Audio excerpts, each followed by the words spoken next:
আমি পিয়ালি। তো আজকে আমি চলে এসেছি আমার পড়ে ফেলা 6টা বই নিয়ে কথা বলবো বলে। ঠিক আছে, তো দেখিয়ে নিই কী কী 6টা বই আমি শেষ করলাম এর মধ্যে। আচ্ছা, প্রথম বই হচ্ছে কালকূট, সমজা দাসের লেখা। এটা অরণ্যমন থেকে প্রকাশিত হয়েছে।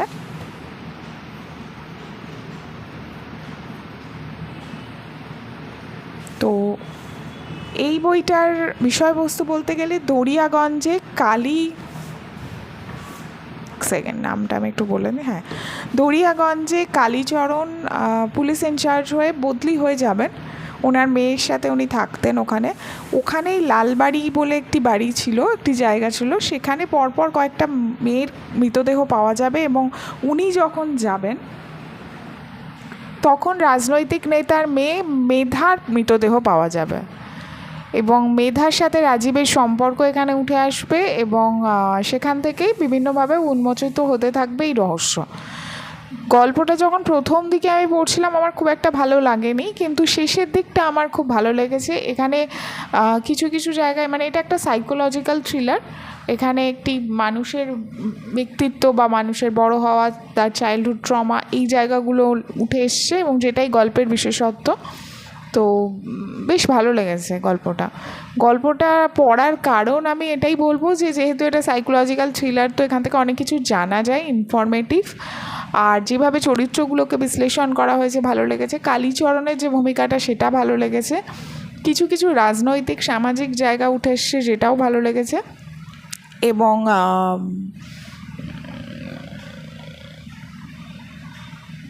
গল্পের লেখার ধরন বা যেভাবে এগিয়েছে সেটাও বেশ ভালো লেগেছে। তো এটা অরণ্যমন থেকে প্রকাশিত।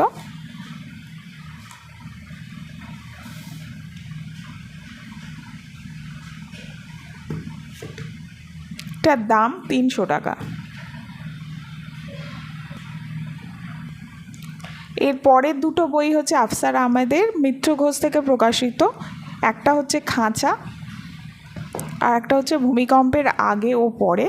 আচ্ছা, এই দুটো বই নিয়ে আমার একটাই কথা বলার, যে বই দুটো আমার পড়তে খুব একটা ভালো লাগেনি। আমি বলবো না যে এটা সবার পড়ার দরকার আছে, তবে বই দুটোর মধ্যে যে এটাও একটু সাইকোলজিক্যালি কিছু কিছু রিয়েলাইজেশন, কিছু বোঝার জায়গা উঠে এসছে, যেগুলো আমার বেশ ভালো লেগেছে।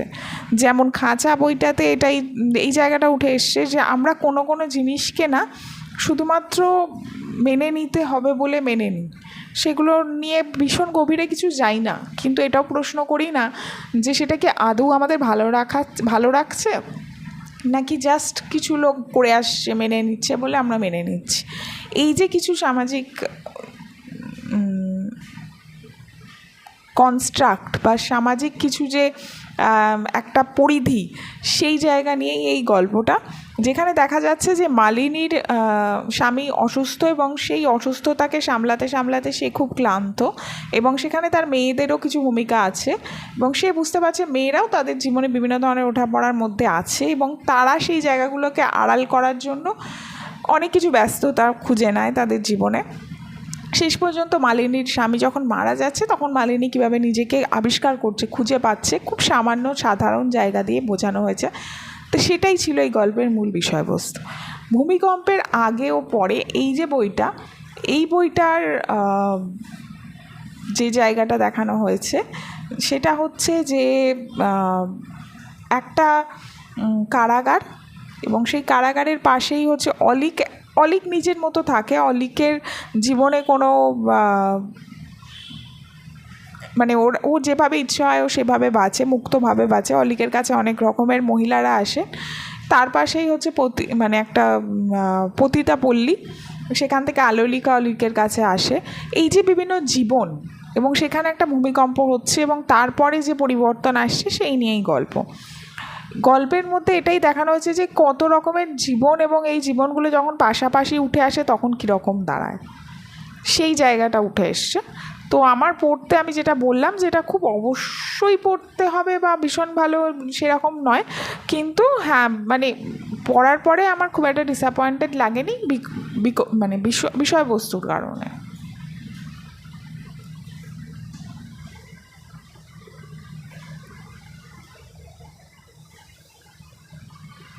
এরপর আমি একটা বইয়ের কথা বলবো, যেটা হচ্ছে নিভৃত কুহক, আলোক সান্যালের।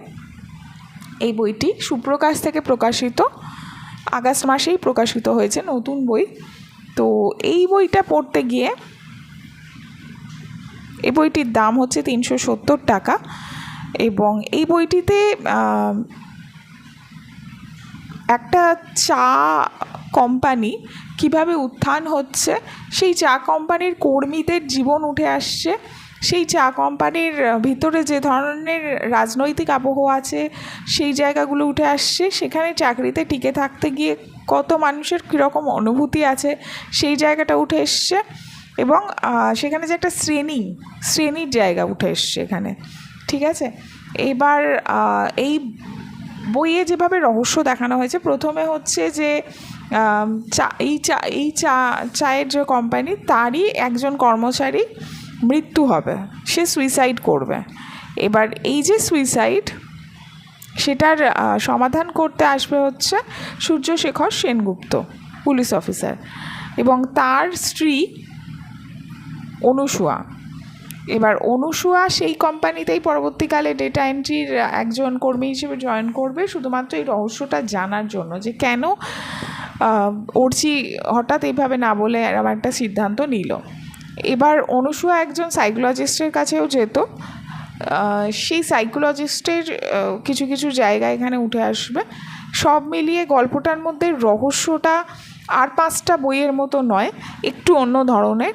এবং এখানেও মানুষ মেন গুরুত্বপূর্ণ। রহস্য বা রহস্য গল্প বা জীবন, মানে রহস্য বা রহস্যের উন্মোচন, এই জায়গাগুলোর থেকেও মানুষের যে জটিলতা, মানসিক জটিলতা, জীবনের জটিলতা, এই জায়গাটা অনেক বেশি গুরুত্বপূর্ণভাবে এখানে দেখানো হয়েছে। এবং সবসময় যে খুনটা কোনো ডাইরেক্ট খুন হয় না, অনেকভাবেই খুন একটা মানুষকে করা যায়, অনেকভাবে অনেক রকমের পরিস্থিতি অনেক মানুষকে মৃত্যুর দিকে ঠেলে দেয়, সেই জিনিসটাও এখানে তুলে ধরা হয়েছে। যে সুইসাইড কিন্তু একটা সামাজিক,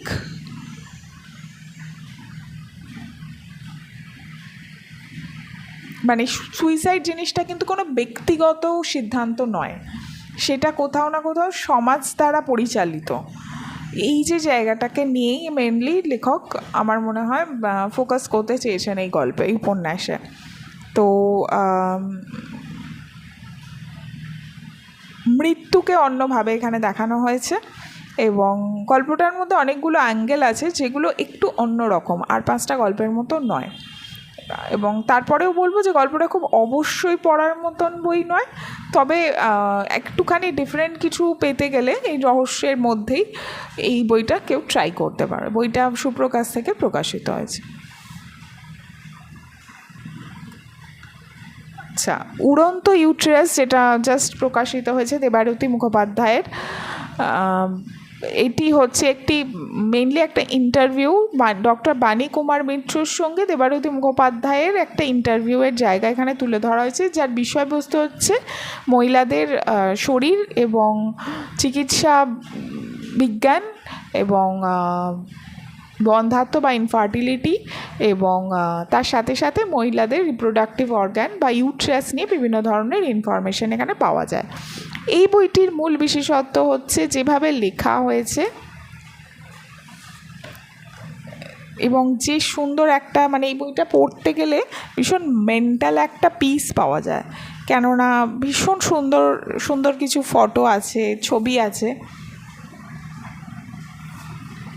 একটা প্রকৃতির বর্ণনা আছে, প্রকৃতির সাথে একটা যে নিজেকে খুঁজে পাওয়ার জায়গাটাকে ভীষণভাবে সুন্দরভাবে লেখিকা এখানে লিখেছেন, এবং সমাজকে ভীষণভাবে প্রশ্ন করা হয়েছে কিছু কিছু জায়গা থেকে।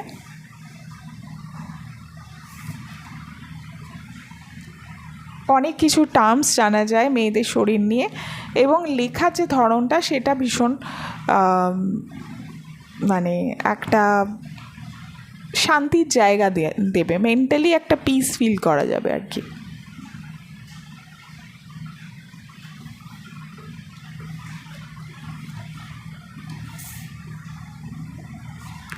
তো এই বইটা দীপ প্রকাশন থেকে প্রকাশিত হয়েছে, এবং এই বইটা আমার মনে হয়েছে সবাই একবার পড়ে দেখতে পারে। 350 টাকা দাম, বেশ ভালো। এবং শেষের দিকে ভীষণ সুন্দর টেবিল করে সমস্ত রকমের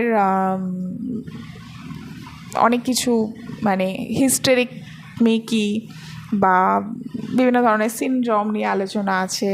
তো এরকম বিভিন্ন ধরনের জিনিস এখানে উঠে এসছে।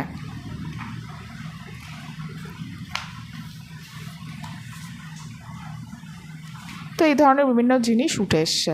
তো এটা আমার খুব ইম্পর্ট্যান্ট একটা বই বলে মনে হয়েছে, যেটা আজকের সময় দাঁড়িয়ে ভীষণ ভীষণ অনেক কিছু আছে এখানে। মানে শুধুমাত্র বইয়ের বিষয় বলবো না, সাধারণভাবে একজন মানুষের কীভাবে বাঁচা উচিত, কীভাবে দেখা উচিত, কীভাবে মানুষের চয়েসগুলো ম্যাটার করে যায়, কীভাবে সমাজ আমাদের প্রত্যেকটা মুহূর্তে একটা বাধা তৈরি করে, অনেক কিছুর ক্ষেত্রে আমরা কীভাবে অনেক জিনিসের ব্যাপারে অনেক ভুল ধারণা নিয়ে চলি এবং সেগুলো আমাদের জীবনে, আমাদের শরীরে, মনে কত রকমভাবে প্রভাব ফেলে, সেই জায়গা নিয়ে এই বইটা। তো এটা ছিল উড়ন্ত ইউট্রাস, দেবারতী মুখোপাধ্যায়ের সাথে ডক্টর বাণী কুমার মিত্রের একটি কনভারসেশন, ভীষণ সুন্দরভাবে লেখা, দ্বীপ প্রকাশন থেকে প্রকাশিত, 350 টাকা দাম।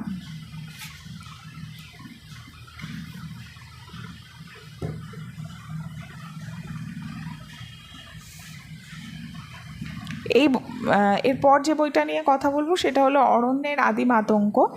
এবং এই বইটিতে মূলত ভার্গবী তার বন্ধুদের নিয়ে বাঁকুড়ার একটি গ্রামের একটি অরণ্যে যাবে, যেই অরণ্যে কেউই ঢোকে না, কারণ সেই অরণ্য নিয়ে বিভিন্ন ধরনের ঐতিহাসিক মিথ আছে যে সেটা একটি অলৌকিক জায়গা এবং সেখানে ঢুকলে কেউ বেরোতে পারে না। ভার্গবীর কাকু প্যারানর্মাল সাইকোলজি নিয়ে কাজ করেন, তার এইসব বিষয়ে ইন্টারেস্ট আছে, তিনি অলৌকিক বিষয়ে বিশ্বাস রাখেন এবং ভার্গবী একদমই বিশ্বাস রাখে না। এটা একটা জায়গা। এই অরণ্যে ঢুকতে গিয়ে কী কী অভিজ্ঞতার মুখোমুখি হতে হচ্ছে সেই জায়গাটা একটা বেশ ভালোভাবে এখানে বর্ণনা করা হয়েছে।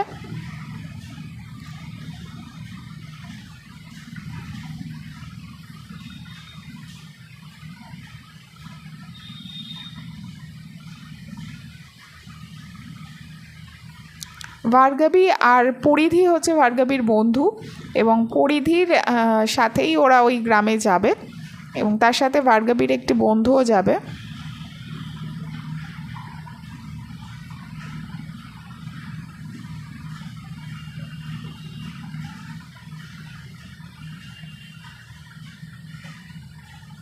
বেদ, ভার্গবীর বন্ধু বেদ, পরিধি আর ভার্গবী, এরা তিনজনে যাবে এবং তারপরে ওখানে বিভিন্ন ধরনের ঘটনা উন্মোচন হতে থাকবে, কীভাবে তারা জঙ্গলে যাচ্ছে এবং জঙ্গল থেকে কীভাবে বেরোচ্ছে। এই বইটা পড়তে গিয়ে আমার যেটা মনে হয়েছে, যেখানে লেখিকা যে পজিটিভ নেগেটিভ এনার্জির কথা বলেছেন সেটা খুব ইম্পর্ট্যান্ট একটা জায়গা।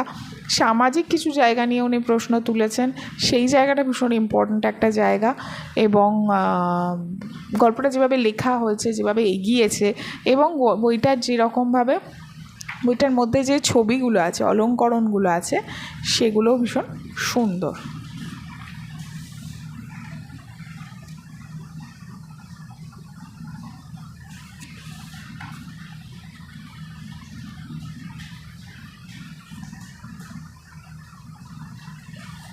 তো এই বইটা প্রকাশিত হয়েছে দেশ পাবলিশার্স থেকে এবং এই বইটির দাম হচ্ছে 399 টাকা। তো এই ছিল আমার পড়ে ফেলা 6টা বই।